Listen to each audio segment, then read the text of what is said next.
दिलवा के तोड़ दिहलू। सिंगिंग बाय रोशन सक्सेना। दिलवा के DJ Prabhunand, DJ Prabhunand, DJ Prabhunand, DJ Prabhunand. Angika recording studio Rupauli Purnia Bihar. जानू पियावा के पाके भुला गइलू हो, तू तो हमारा के जियते मुआ गइलू हो। सोचल सपनवा के छोड़ गइलू, सोचल सपनवा के छोड़ गइलू। ए जानू कैसे रहब तोहरा बिन, तू दिलवा के तोड़ दिहलू। ए जानू कैसे रहब तोहरा बिन, तू दिलवा के तोड़ दिहलू।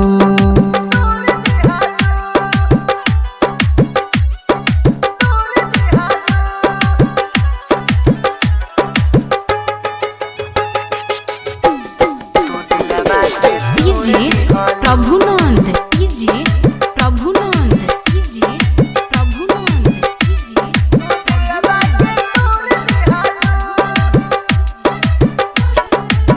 हमारा के मन ले रहू तू तो अपन जाना हो, रोज रोज कहत रहू हमके पढ़ाना हो।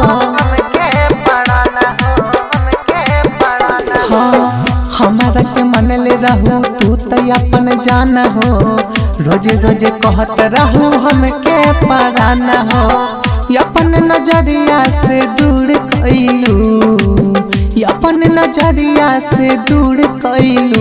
ए जानू कैसे रहब तोहरा बिन, तू दिलवा के तोड़ दिहलू।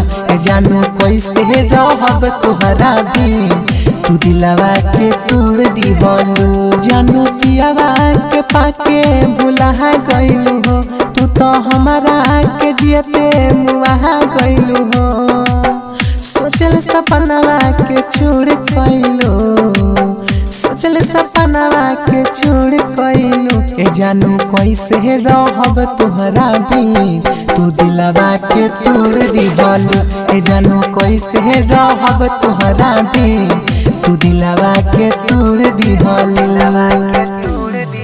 Angika recording studio Rupauli Purnia Bihar.